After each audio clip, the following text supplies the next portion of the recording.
যেই থিম নিয়ে করা হচ্ছে আমার মনে হয় যে খেলা তো খুবই গুরুত্বপূর্ণ, তার সাথে আমরা যদি খেলাটাকে সবাইকে সম্পৃক্ত করতে পারি, যেটা আগে কখনো হয়নি, এবার নতুন করে আমরা চেষ্টা করব।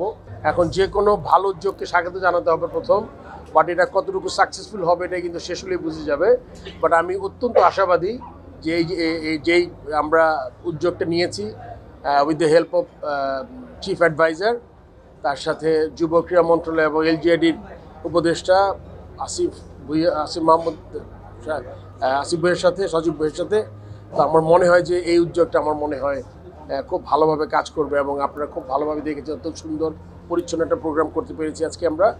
সো ধন্যবাদ যুব ক্রীড়া মন্ত্রণালয়, স্পেশালি যারা কাজ করেছেন নিরন্তর। এটা আমাদের মনে হয় যে it's a good start. Let's see কতটুকু যেতে পারি আমরা এই প্রোগ্রাম নিয়ে। আমার মনে খেলা তো মাঠে হবে, টুর্নামেন্ট, এটার প্রথম কথা।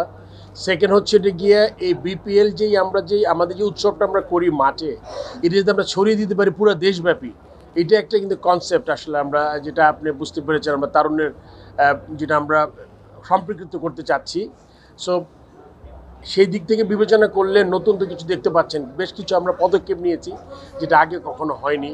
সো এখন সেটা একটু আগে আমি বলেছি যে এটা আসলে আমরা যত দূর যাব, এগিয়ে যাব, ততটা বুঝতে পারবো যে আমরা কতটুকু সম্পৃক্ত করতে পেরেছি। বাট একটা স্টার্ট হলো, আমার মনে হয় যে এটা সমাপ্তি খুব সুন্দরভাবেই হবে। আমার মনে এটা করেছেন চিফ অ্যাডভাইজার অফিস থেকে, আপনারা দেখতে পারবেন ডেফিনেটলি খেলা চলাকালীন সময়ে দু একজন সম্মানিত অতিথি আসবেন বিদেশ থেকে। সো এটা আসলে আমাদের থেকেও কাজ করছে চিফ অ্যাডভাইজার অফিস। চমৎকার একটা আমার মনে হয় যে আইডিয়া এটা। আমাদের মনে হয় যে আপনারা জানেন যে এই বোর্ড অত্যন্ত গুরুত্ব দিয়েছি আমরা ওমেন্স ক্রিকেটকে, এবং সেই দিক থেকে আমরা জানেন আন্ডার-19 শুরু করেছি। আমরা চেষ্টা করব মেয়েদের সুযোগ সুবিধা যা আছে এটাকে আর কতটুকু বাড়ানো যায়, আরও কতটা মোটিভেটেড করা যায়। অ্যান্ড আমাদের দেখতে হবে যে এখনও আমাদের সক্ষমতা তৈরি হয়েছে কিনা বিপিএল মেয়েদেরটা করার। আমার মনে হয় যে ওটা আমাদের চেষ্টাটা করতে পারি আমরা, তারপর দেখা যাবে কি। বাট আমি মনে করি যে আমাদের বিপিএল যে টুর্নামেন্টটা আছে ছেলেদের, এটাকে আর একটা শক্ত ভিত্তির উপর দাঁড়া করাতে চাই। যদিও মাত্র মানে আমি আসার পরে এটা প্রথম বিপিএল, এবং আপনি জানেন এটা এই সাইকেলের শেষ বিপিএল। আমরা নেক্সট ইয়ারে যদি মানে আমি থাকি, যেই থাকবে তার থেকে মনে করেন আমি আশা করি যে এরপরে বিপিএলটা যাতে আমি দেখতে চাই যে এই জায়গায়, সেটা হলো কি একটা বড় ফ্র্যাঞ্চাইজি হিসেবে যাতে উপস্থাপিত হতে পারে, এবং এটা লম্বা সময়ের জন্য হবে। এই প্রতি বছর 2-3টা নতুন টিম, এটা আসলে কখনোই একটা টুর্নামেন্টের জন্য ভালো কোনো খবর না। যে অ্যালিগেশনটা আপনি দিচ্ছেন আমি আসলে খুব বেশি আমি জানি না। তবে আমাদের চেষ্টাটা থাকবে অন্যভাবে। আপনি জানেন যে এবার সবচেয়ে বড় চ্যালেঞ্জ ছিল আমাদের এই নতুন বোর্ড, বা আমি অ্যাজ এ প্রেসিডেন্ট প্রথম চ্যালেঞ্জ ছিল লিগে বিপিএল যাতে করতে পারি এবং 7টা টিম নিয়ে যাতে করতে পারি। অনেক বড় বাধা বিপত্তি ছিল। মনে করেন আপনার 3টা টিম চলে গেছে, তারা নাই। নতুন টিমকে আনা, দেশের কারেন্ট পরিস্থিতিতে পয়সা ফ্র্যাঞ্চাইজি ওনার হওয়া এবং আপনার কি বলবো আপনাকে পৃষ্ঠপোষকতা করা কিন্তু খুব বড় একটা চ্যালেঞ্জ ছিল। সো এই চ্যালেঞ্জ আমরা প্রথম আমরা চেষ্টা করেছি যাতে 7টা টিম আসে। আসলে হয় কি, প্রথম আপনি দেখবেন যে আপনারা এই টুর্নামেন্টটা করতে পারেন কি না, বাট আপনি খুব ভালো একটা ভ্যালিড কোয়েশ্চেন করেছেন।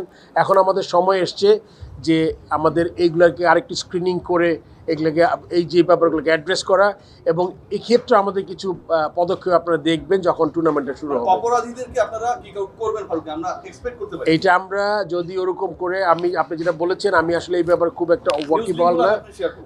আমি যদি দেখতে পারি তাহলে ডেফিনেটলি, এটা যদি অলরেডি একজন খুবই নোন কেউ হয় যেটা করেছে, তার ব্যাপারে তো ডেফিনেটলি কোনো ব্যবস্থা নেওয়া যায়।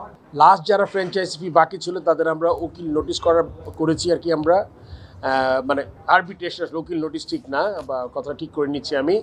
ওদের সাথে যেই এটা একটা প্রসেস আছে, আপনি জানেন যে গত বিপিএলে যারা কিছু টাকা বাকি ছিল তারা এবার অনেকে টিম করছে না, মানে টিমে নাই তাদের, এই জন্যই তাদের কাউকে বাদ দেওয়া হচ্ছে। কারা ইন্টারেস্ট শো করেনি প্রথমে, তাদের টাকাটা একটা লম্বা প্রক্রিয়া, টাকাটা উদ্ধার করা।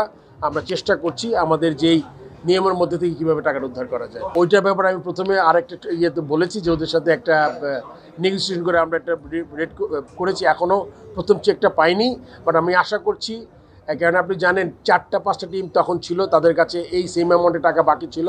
চিরং কিংসের কম ছিল, ওইটা আমরা একটা পর্যায়ে এনেছি, বাট ওই বাকি টাকাটাতে এখনও পাইনি, বাট আমি আশা করছি এই চলাকালীন সময় পেয়ে যাব।